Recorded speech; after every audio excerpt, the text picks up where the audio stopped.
The crux of my work is about breaking down the status quo in so many areas of our life. And by status quo, I mean the things that we've been taught and what we've been told is true about success, about love, about relationships, and saying, what if this isn't true? Hey, Gen X Jugglers. Today's episode is brought to you by StatGuard Plus, the world's first thermostat guard with a built-in combination lock, so you don't have to worry about losing that tiny key.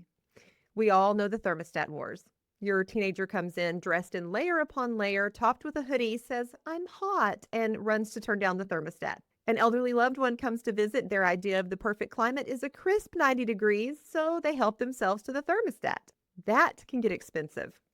Don't let someone else spend your hard-earned dollars when you could be spending your money where it matters most. The StatGuard Plus is made of high-quality polycarbonate and is super easy to install. Whether it's for your home or your place of work, install the StatGuard Plus today and control your costs instantly. Visit statguardplus.com and use the promo code GenX10 and save 10% right now. Nobody's ever gonna take your place. Yeah, I think we should meet in the middle. I follow you 'cause you're the light of the day. I need you like you need me, it's so simple. It's so simple.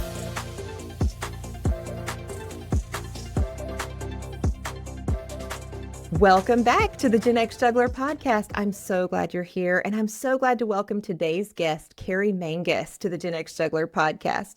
Keri Mangis is an author, speaker, homeless advocate, and cultural critic.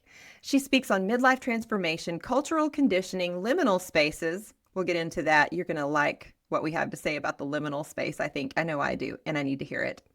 And the sacred power of personal breakdowns and rebirth. I love that. Keri, thank you so much for joining me on the podcast today. I'm so happy to be here. Thanks for having me, Deb. So I had the pleasure of watching your recently released TED Talk yesterday. Yes. And I felt so connected to that. Can you tell me what inspired the topic of your TED Talk and how it came to be? I never imagined myself one day being on a stage talking about menopause, but once it happened to me, I started to see it through the lens of a lot of my studies. And so suddenly I didn't see it as this medical event. I saw it as like a threshold, like a crossroads, like a sacred life transition. And everywhere I looked around me, no one was seeing it that way. Right? I mean, everyone thinks menopause is this crisis. So I think what happened is I just put together a lot of my studies. And when I looked at menopause in other traditions, I saw that, it's really just the Western tradition where we don't honor menopause as something really sacred and life-changing. There are cultures and traditions in indigenous communities, for example, where postmenopausal women are considered leaders and are given power and status in their communities. It's a status to be postmenopausal? Yes, and they're taking more. It's a status, but it's also a rite of passage. So the name of my TED Talk is Menopause as a Rite of Passage. And so I think about it like this, and I think I use this example in my talk. In 2020, a lot of our youth didn't get that rite of passage of graduation that we all did, right? Yes. To get to stand on stage and have your name called and get your whole family and friends to witness this part of you. And it helps you make a transition in your mind, in your body, in your life. Mm-hmm. And then imagine, well, we didn't have to imagine because it happened in 2020. All these kids didn't get that. And the result, and I had a daughter who was graduated the 2020 class, and the result for so many of these kids was this limbo stage. They didn't really know, they didn't feel complete. Something wasn't right. And they're still struggling, some of these kids, with the lost rite of passage. And so you think, well, what about all these women in menopause? Absolutely. My daughter-in-law was also a 2020 graduate, and she still talks about it, the things that didn't happen that year. So I know what you're talking about there for sure.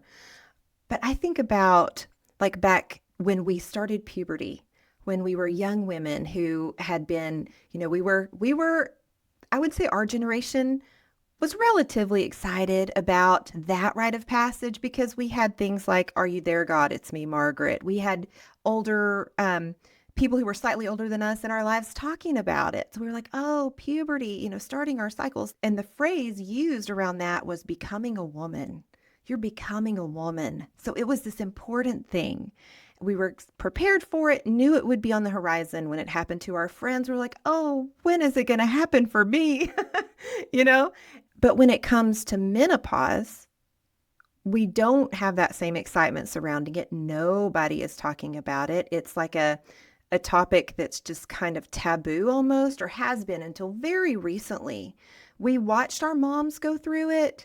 We knew something was up, but we didn't have discussions around it. And I wonder if it's that mindset, a little bit of the mindset of, okay, if when I start puberty, I'm becoming a woman, then what's happening when I'm ending that time in my life and ending my cycles? And what does that do to us, psychologically? That is a new idea I hadn't heard of before, that somehow if that was becoming a woman, now, yes, right. When it ends, are we no longer a woman? That's really a powerful psychological thing that could be happening to us on some level.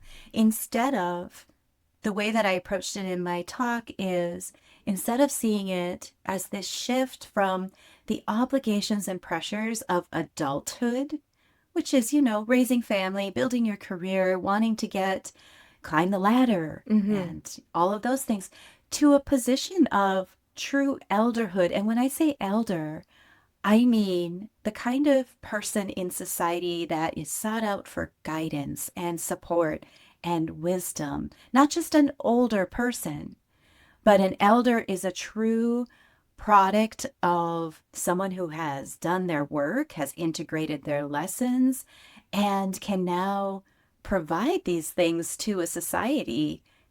So I think that you are so spot on with, we need to shift that from, it's not becoming a woman and then what, unbecoming a woman? Right. But it is transitioning into adulthood and then another transition into elderhood. Yes. Oh, I love that idea of elderhood. And that goes so well with your idea of the rite of passage. An elder, like you said, doesn't mean old. It means wise.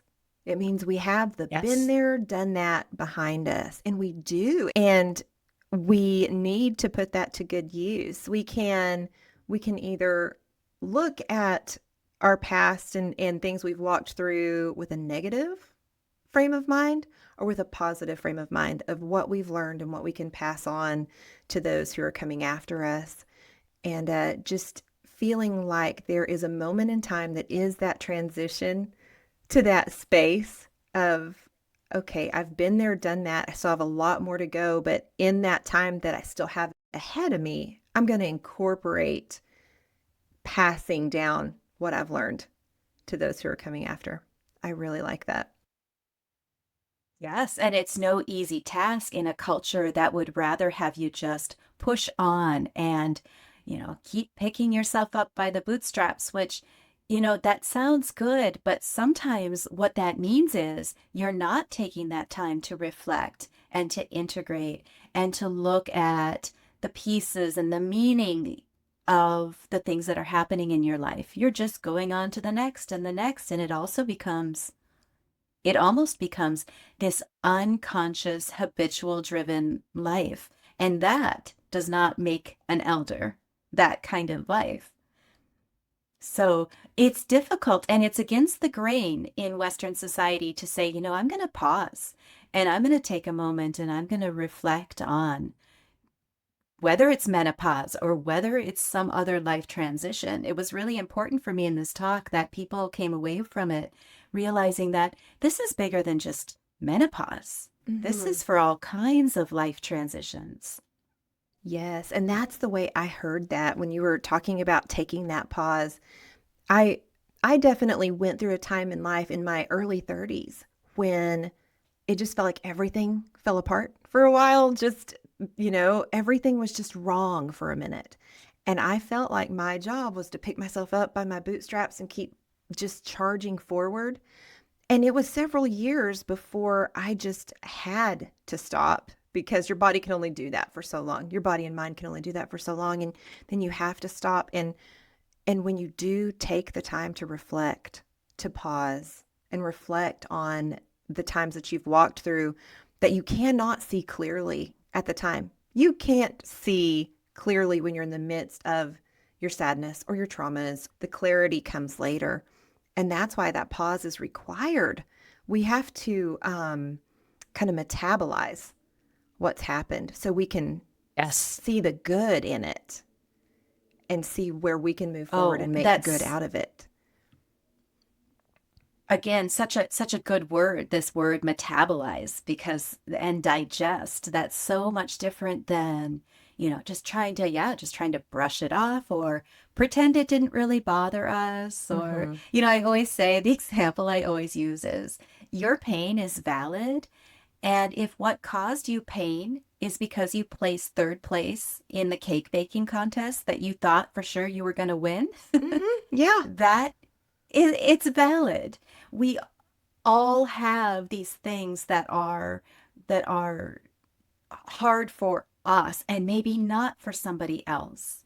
And that's part of this process too, is recognizing that which is, awakening you in some way or breaking down your sense of normal in some way is a portal. It can be a portal to a whole new level of consciousness. Absolutely. Absolutely. And to your point of how what's really hard for us may not be hard for another person, we may hear other people's points of view on where we're at and think, oh, it's probably not that important then that I feel this way, or I shouldn't feel this way about this. And then you add on top of that the Gen X growing up that we did, which was for many of us, stop crying or I'll give you something to cry about. Rub some dirt on it. You'll be fine. It was way more about what we did and whether what we did was good or bad than how we felt about anything that was going on, honestly. And I think it's hard for Gen Xers still today to feel comfortable validating their own feelings and sitting in their own feelings and not feeling weak or like we should just get on with it. It's, again, part of our conditioning to just this idea of resilience. We were brought up with being told that we were so resilient, and resiliency became a theme of so many books and ideas. And honestly, the best book out there right now is called The Myth of Resilience by Soraya Shamali, which basically takes this apart. So this idea that when we're pushing and we're fighting to get back out there and we're not taking the time to, reflect, that this is a strength, that being able to do this is a strength. So exactly what you said, if we take the time to pause and feel our feelings, of course we would think that that's a weakness, because this is, again, part of our conditioning. So this is why the crux of my work is about breaking down the status quo in so many areas of our life. And by status quo, I mean the things that we've been taught and what we've been told is true about success, about love, about relationships, and saying, what if this isn't true? That to be strong, I push through. That to be strong, I pretend that nothing hurts me. What if the real strength is in our vulnerability and in our emotionality and in our willingness to see, accept, acknowledge, and embody these parts of ourselves? I couldn't agree more. And I feel like once you get to a point where you can do that, you find a strength that you never knew you had. You never knew you could have.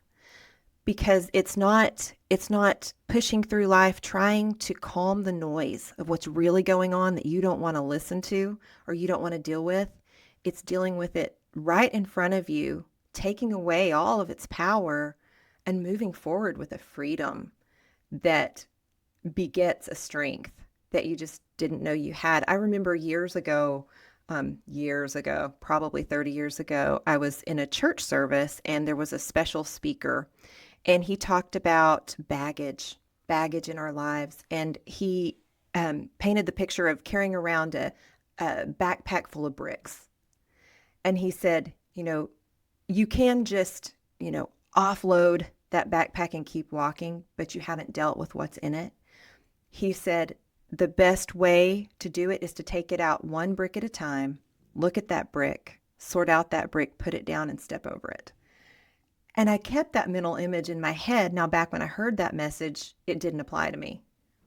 Later, it applied to me quite a bit. And I'm just so glad that stuck with me because that mental image, I'm going to take out that brick that's holding me down. I'm going to take a look at it. I'm going to sort it out. When I'm done sorting, I'm going to set it down. I'm going to step over it and it's in my past. It's still there. It was a lesson, but it's in my past. I love that. And like you said, yeah, you're not just throwing it down. You're not saying, I don't need this. I'm better Right. than this. You're acknowledging the impact that it's had in your life. And that's authentic and that's real living. And that's, I think, what we need more of on this planet that just allows us all this freedom. You said the word freedom, and that's what I feel in this work as well, is a freedom to feel the way that we feel, and not have it be, if you feel sad or if you feel angry or if you feel envious, it doesn't mean that you are a fearful or sad or jealous person. It just means that for the moment you are experiencing these sensations. And just like the breath, it can come in and it goes out. There is a language, and I don't remember which, where the way that they translate, I feel sad, is more like, I am feeling a sadness. And it Mm, changes the meaning of it. that is profound because we can identify ourselves as our emotions. I am sad. Or, I mean, we can take it to even something Hmm. simpler like, um, I am scattered. Today I am scattered. Well, that identifies me as a person who doesn't have it all together, rather than being like, in this moment, I'm feeling scattered. Let me take a pause. Yes. Pauses really do fix so much, and we do not take enough breath pauses and reflective pauses in our day. I think we would, oh my goodness, we would benefit so much if we did that. And then the things that we're identifying as bad would just kind of float away because we could get a handle on those moments in the pause. Pauses are important because they give you perspective and they give you space.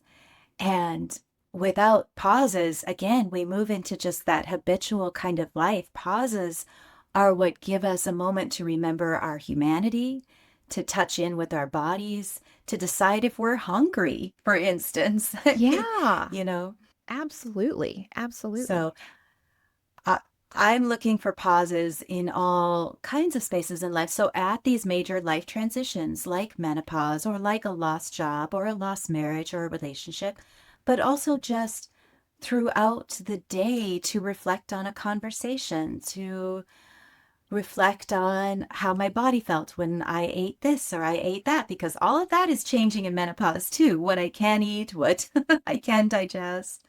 Such a powerful time. It's a crazy time.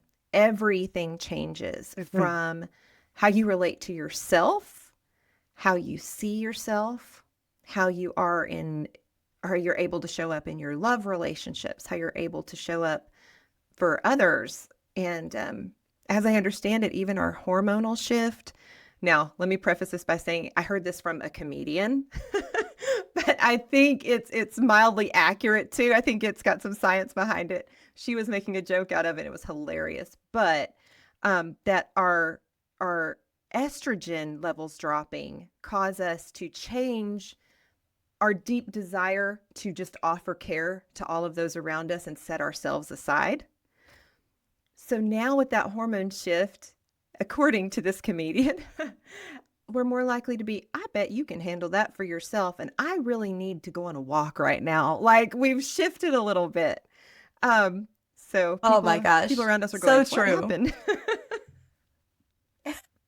That is so true. And you can feel that shift. Hmm. I'm in my mid 50s now, and I can feel that shift where things that used to trigger me, things that used to make me feel like, yes, I had to go in and do something and fix something. It's like, yeah, nope, I just don't have it in me today to take that on. So that's all you. Yeah. Oh, you don't like my outfit? Well, let's see. You know, doesn't matter. I don't care. I'm just gonna go on about my day. And there is a little bit of, yeah, a little less worry. There's a little bit less attachment, I would say, also to feeling like we have to be the fixer. And I think that is part and parcel of moving into the stage of elder, because an elder would, they would offer you some advice and then off you go. And they're not going to follow up, and they're not going to, give you a list of steps. They're just going to say, here's what I see, and onward. And so I think that's what's happening in this hormonal shift and this psychological shift. And I think it's really healthy for us. It gives us a chance to come into a healthier space and relationship with ourselves because, yes, we women have been giving and giving and giving. Well, some of us oldest daughters have been giving since we were 7 years old. That's so true. That's so true. It's just, it is our role in some ways, and it's a good role. I wouldn't want to trade in, um, the fact that people need me. I never want, when I talk about midlife or how it feels to be in midlife, I would never want to give the impression that I'm ungrateful to have people to care for. I'm happy there are people who need me, people who need my attention, and who, if when I'm not there, they notice because I bring something to their world. I'm so grateful for that. I look at it differently now. I don't feel the immense weight of the responsibility to, like you said, be the fixer, do it all. I trust others to take care of their business, and Yes. and I'm willing to take time for me, which I'm Mhm. noticing more and more matters so much. Yes, it's a lightening of obligations. And in that lightening, yes, and we go back to that word freedom, which maybe we're just, that's the most important thing coming out of all of this is just this beautiful freedom that comes at this time of life. And yes, there are the hot flashes, and yes, there's the frozen shoulder, and we have all these other symptoms, but there are these real positive things that can happen at this time of life as well. And so everything exists in a balance, Hmm. everything is in harmony.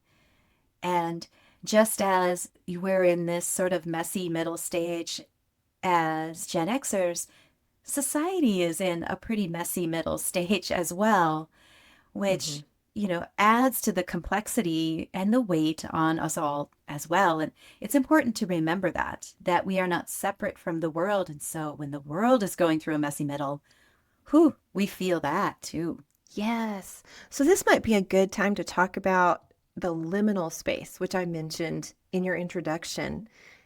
I read a little bit about that, and I really love the idea of liminal space. As a recovering perfectionist, I now Ah, embrace the liminal space. Sometimes it's still hard, but I embrace the liminal space. Can you tell my audience a little bit more about what that is and the value in that space that we can find?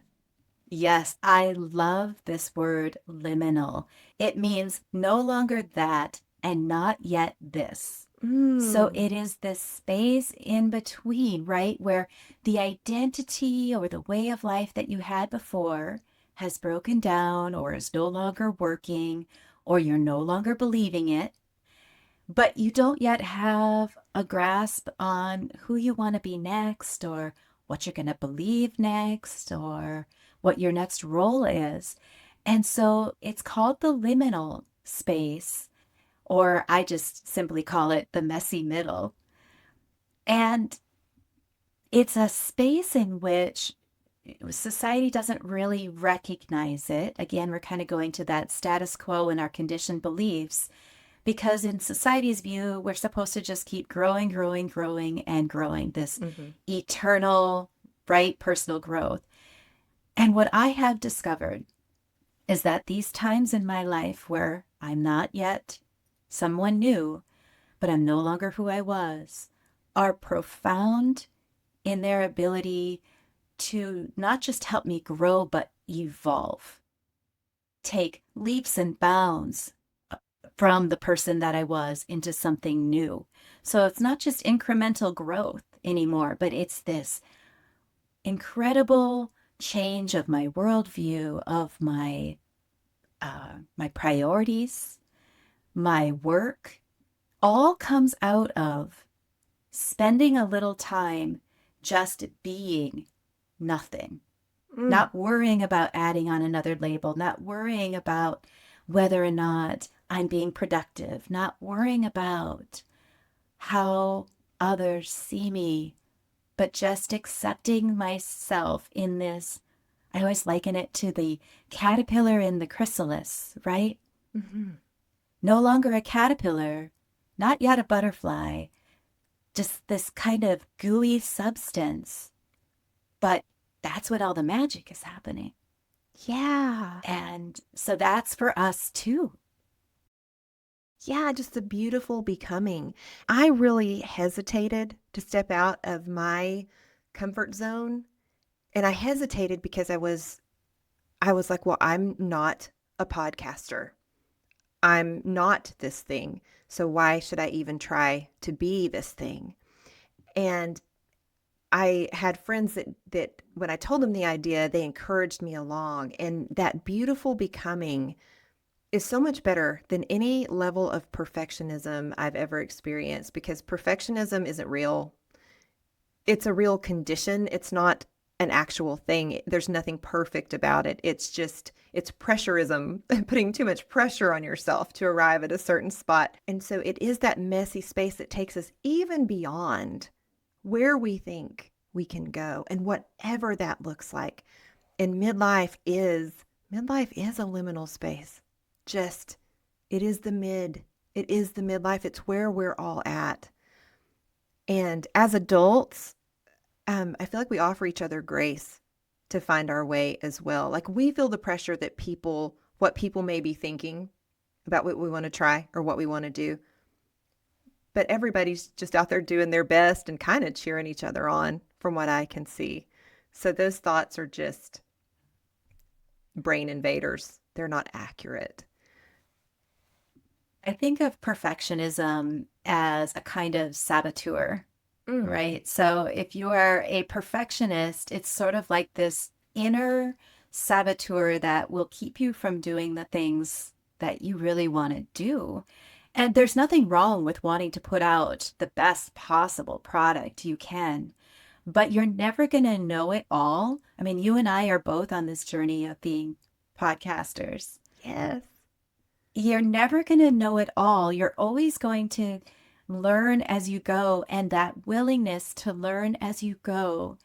It's something that some of my friends look at me and say, how did you just suddenly decide to do this? How did you just suddenly decide to try that? Well, I'm not going to be able to study it enough and then just go into it and be the expert. The expert comes through the trial and the error and the repetition, not through, that advanced study. So I've Mhm. never really been a perfectionist. It does sometimes get me into trouble because, for instance, when I first advertised my TED Talk, I put the wrong date.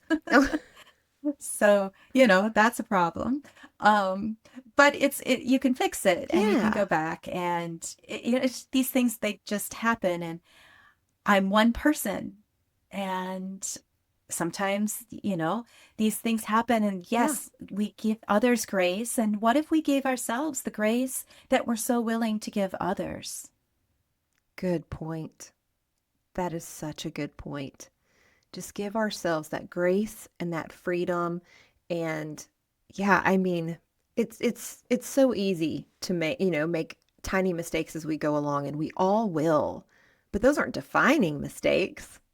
A typo isn't a defining mistake. It's just a thing that happened. And then the next time we'll keep it in our head like, oh, I want to make sure I get that part right because I've messed that up before. That's what I do. If I hit a point where I can go, oh, that was a big mistake, I'm a whole lot less likely to make it later. I'll make others. I have a whole list of mistakes I haven't made yet that are just waiting on me, and that's fine. But, I mean, we need to offer ourselves the same grace that we're willing to offer others. You're exactly right. Yes. And I had a conversation with a friend of mine recently about the phrase fake it till you make it. And I decided to change that. Flip that, because I don't know that any of us are actually faking it. Instead of faking it till we make it, we're growing as we go. That is so funny that you call out that expression because I always have also. Really? For very similar reasons. Yes, for very similar reasons. Because I haven't felt like that served me either. I mean, I love conversations about creativity and how to be a creative in this world because we all are. Every single listener out there, you are a creator of some kind. And I think for me, what I'm learning in recent years is that I tend to follow what opens. I try lots of different things. I try a newsletter, maybe I try a course or this group or that. But I wait until I see the door that opens. Instead of banging on the one that's not, right? I look for the one that opens and I walk deeper into that space and that work. And that feels like it's in harmony with the cosmos. It's in harmony with my soul, in harmony with what the world needs. That's, to me, true creativity where it's in partnership. It's not just me. It's in partnership with all that is. It's us and it's the world. And so we watch what happens and we follow that energy. Yeah. That's really, really, really good advice. Really good advice. And I love that you say we're all creatives. I think there are people who'd be like, oh, no, not me. I would never create anything. But I just believe in my faith, we are image bearers. We're created in the image of God in the Christian faith that I follow. And God is our creator. And so we all have creativity. We are created and creative. I feel the most me when I'm creating something, anything, and it can be anything. I think we need to stop saying that the only worthy goals are super lofty goals. That's not true at all. If you've always wanted to go to school and read to little kids and you haven't had the time, and it's just something that would bring you so much joy and it's in your heart to do, but you're fighting now, like, oh, I would have to take, an hour or two out of my day to go up there and I have all these things to do. Whatever it is, whatever's in your heart, it's important to follow that. Yes. Well, and when we are in dis-ease, I always like to see the word disease as dis-ease. A lot of times, and I'm not saying this is a cure or anything like that, but sometimes just it's a calling that we're not in our creative flow, that there's blocked energy in our body, that once we start expressing this, I mean, I have a term that I sometimes use, and I say occasionally that I am spiritually constipated. I get it. And when I say that, right? When I say that, what I mean is like I've got this energy inside me that needs expression, and I'm just not sure where to direct it. Yes. And so when that happens, right, I have to find that expression. It's really important to my well-being. It is really important to my health. It's not just an extra. It's not just a nicety. It's not just, oh, if I had the time. No, this is crucial to who I am. And it's crucial to all of us as creators, like you say. Mm-hmm. Oh, you're exactly right. And I know as you said that, like talk about just being like blocked in your spirit, I know that feeling. And it did. I went through several years of being very sick. And it was like I had that feeling until it enveloped me and everything had to stop. and I had to kind of grow again from the ground up. And while looking back, when I was in that time, I was like, this is it. I'm done for, I'm 40 years old, but I'm 85 years old. This is it. It's not going to take my life, but it's going to alter my life to the point that I'm just done. And the beauty of looking back 5 or 6 years later at that time and realizing what it gave me, it was a forced pause, is what it was. My body and spirit said, no more, no more. I walked around just like a clock wound so tight all the time and not ever connecting to anything. I did many things and connected to nothing. And I know I'm not the only person who has felt that or is feeling that now.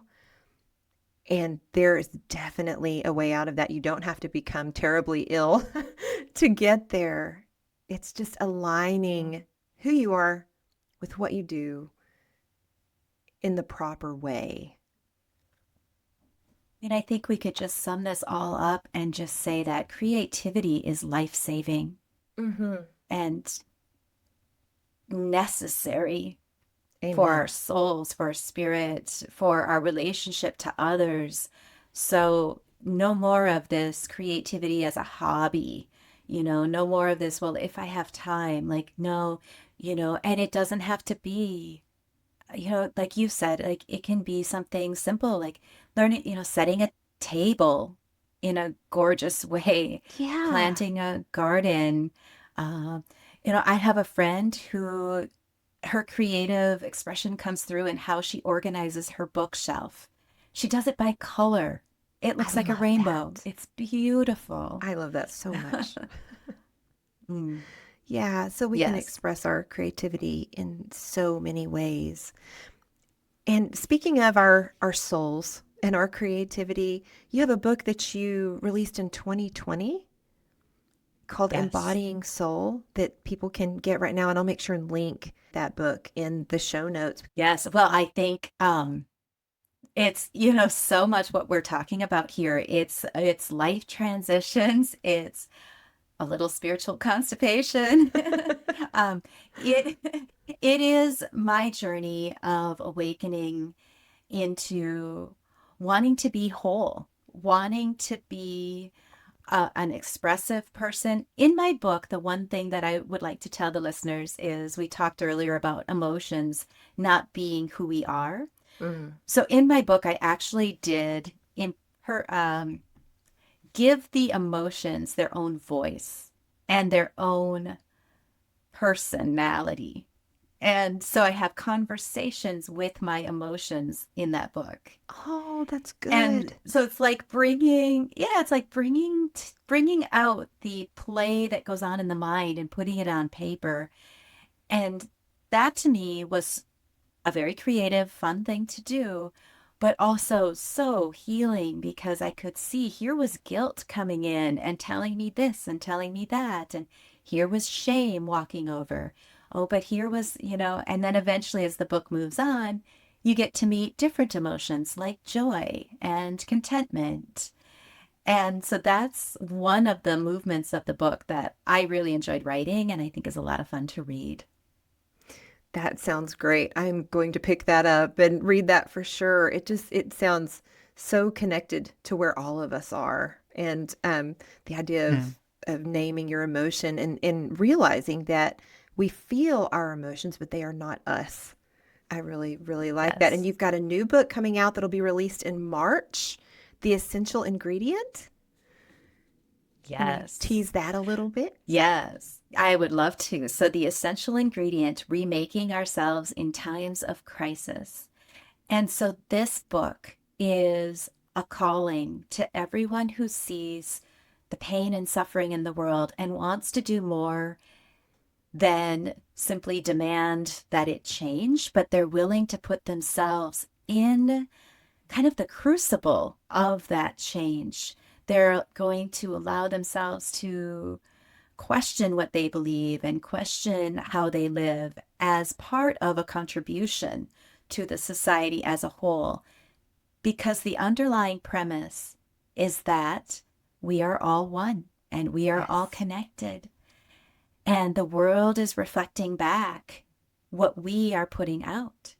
That's so true. And so the essential ingredient is you as the reader, as the listener. That's the essential ingredient. And so it's a book I'm really excited about. I say that it kind of sits at an intersection of spirituality and philosophy and even a little psychology. Um, and I think it's coming out at a good time because people are asking, what can I do? And Mhm. this is it. That's wonderful. Can you tell me your website where people can go? Yes, it's just my name. So it's www.keri, Keri, Mangis, Mangis. And there is more information about the essential ingredient on my webpage. So if they want to read more about it, they can, as well as links to buy Embodying Soul, lots of other things on there as well. So I'd love for people to pop on over. Wonderful. Thank you so much for joining me today. And I will link all the ways people can find you in the show notes so that they can connect with you and all the good work you're doing. Thank you for coming on today. This has been a Oh, fun and important conversation. it was a pleasure. Thank you so much, Deb.